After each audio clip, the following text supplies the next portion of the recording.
I will be the next reporter.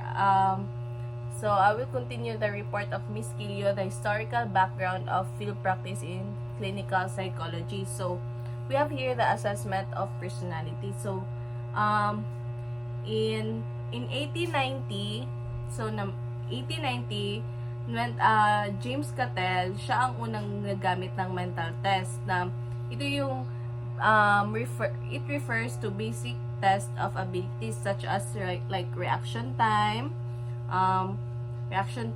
memory, sensation, and perception. And after ilang years, nag-widen ang range ng gina-measure niya. Hindi lang intelligence ang gina-measure niya, it also described the test of personality characteristics. So,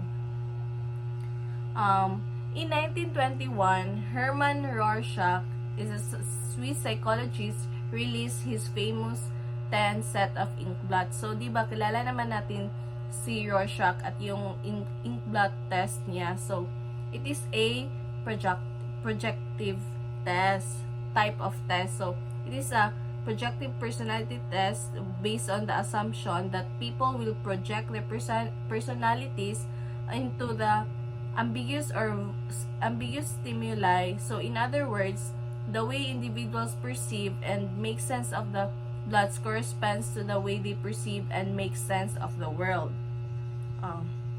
Kilala naman siguro ng nating lahat si Rorschach. So, the success of Rorschach's test was followed by a number of other projective techniques. So, nauna si Rorschach, tapos after ilang years, na may mga projective test na naman na naglabas, which is yung ginawa ni Christiana Morgan and Henry Murray. They published the TAT, or the Thematic Apperception Test. So, ang TAT, similar siya kay Rorschach, but yung test taker kay nag-respond sila sa cards featuring ambiguous stimuli. So, instead of i-identify ang objects in the cards, which is yung kay Rorschach, so, ang clients sa TAT they asked to tell stories to go along with the interpersonal situations presented in the... So, magbigay sila ng stories na kung ano yung nakita nila sa card. Yun ang TAT. So, next, we have the objective personality test. So, these tests were pencil and paper instruments for which clients answered multiple choice or true or false questions about themselves, their experience, or their preferences. Scoring and interpretation were typically more straightforward than for projective tests. So, in 1943, MMPI, so alam naman nating lahat yung MMPI or Minnesota Multiphasic Personality Inventory. It was written by Stark Hathaway and J.C. McKinley. It is the best example of a comprehensive personality test. So may MMPI, and in 1989, nag-release sila ng MMPI 2, and in 1992, after 3 years, is nag-release na naman sila ng MMPI A. So next, we have here the psychotherapy. So, paano nga ba nagsimula ang psychotherapy? So, in 1930, more than a century after Whitmer founded the field, almost every clinical psychologist work in academia rather than as a practitioner. So,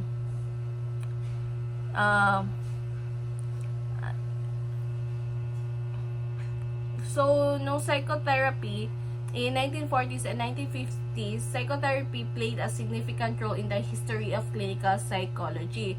So, in the first half of 1990, psychological testing was familiar territory for clinical psychology. So, in these years daw, kay mas naging, yung mga practitioners is mas naging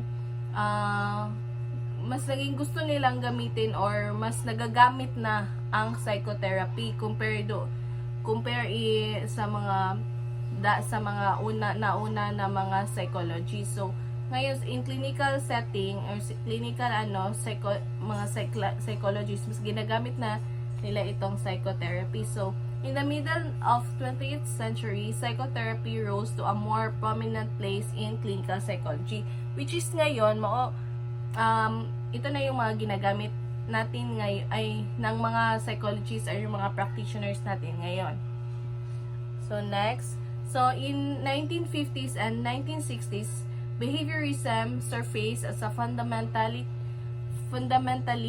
different approach to human beings and their behavioral or emotional problems. So it emphasizes empirical method with problems and progress measured in observable, quantifiable terms. So this emphasis was in part a reaction to the lack of empiricism evident in psychodynamics. So while in 1960s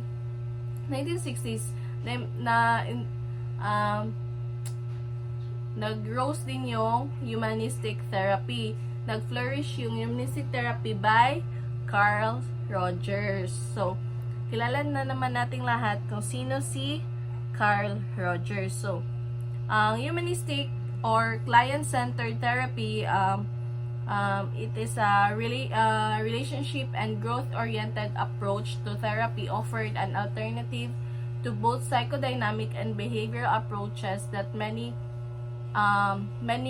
therapists do. So after the humanistic therapy, we have the cognitive therapy, na familiar naman tayo nito ngayon because ito yung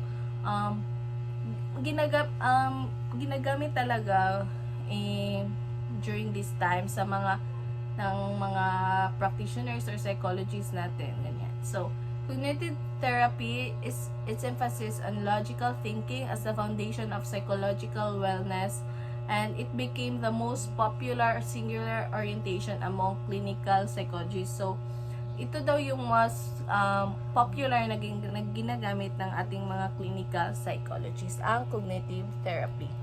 So, alam niyo naman, hindi na tayo mag-dwell masyado dyan. So, we have here the influence of war on clinical psychology. So, ano nga ba ang mga na-influensya ng World War I, World War II sa clinical psychology? So, therapy, assessment, and training have all been shaped by the attempts of various governments and individuals to select soldiers and treat them after they have served their country. So, as we all remember sa mga dati pa first year ata tayo na discuss doon nga si Robert Yerkes created Army Alpha and Beta intelligence test during World War I. So this test, which ito ang ginagamit nga ng mga clinical psychologists para mag-recruit ng soldiers para ilaban during that war. So mas kina-consider nila ito ang Army Alpha, yung ang Army Alpha and Beta. So after magbigay ng test dyan nila, kung Army Alpha ka ba or sino ang nabelong sa Army Beta. So next, David Wechsler's creations of Wechsler-Bellevue intelligence scale. His first intelligence test stemmed from his clinical experiences during World War I. So, nagawa daw ito ni Wechsler because of his experiences during the war. So, it measures intellectual capacities of military personnel. So in response to World War II, President Harry Truman ordered the military to create manual of psychological diagnosis to make sure there was a common language for all of the psychologists who treated or did research on the problem soldiers experienced. So, nag-order si Harry Truman na mag-create ng manual ang mga psychologists during that war para during yung mga diagnosis nila, which is ang nangyari after yun ang first na publish na edition of DSM. So we have here the Nazi presence in Eastern Europe in 1930s forced many influential figures in clinical psychology to flee their home countries. So, this forced relocation facilitated the spread of their theories and clinical approaches to England and United States. So, sila Freud and other psychodynamic leaders. So, kaya kaya kaya mas nag-spread yung mga theories, yung mga ng mga psychologists noon, because so we have here the summary or the timeline sa mga key historical events in clinical psychology. So in 1796 we have William Tulip opens York Retreat in England. In 1801 Philip Pinel publishes book on human treatment of mentally ill.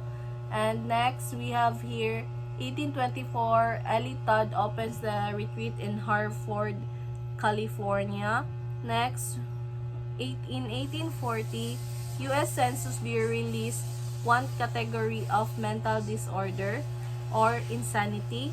1841 Dorothea Dix encounters mentally ill in Boston prison, prompting extensive efforts for better treatment. In 1880 US Census Bureau lists 7 categories of mental disorders. 1890 mental test is used in print for the first time by Cattell.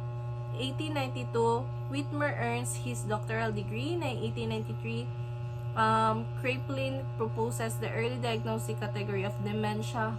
1896 Whitmer opens his first psychological clinic at the University of Pennsylvania. And 1905 Binet-Simon intelligence test is published in France. Next is 1914 psychology clinics proliferate about 20 in operation. And next, Stanford Binet intelligence test is published in the US. Then 1921 Rorschach implant technique has published.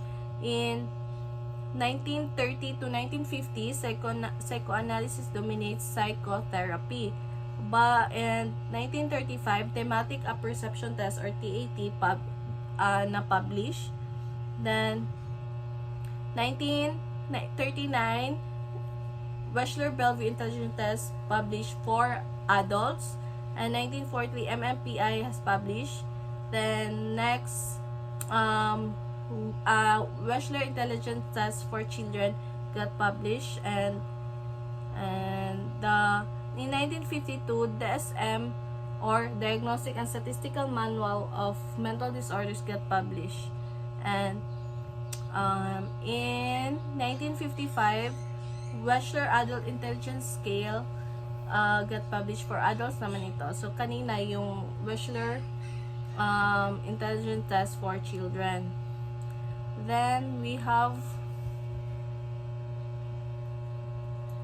here the next is the 1980s to 2000s cognitive psychotherapy rises in prominence and until now. So, and thank you everyone for listening to my report.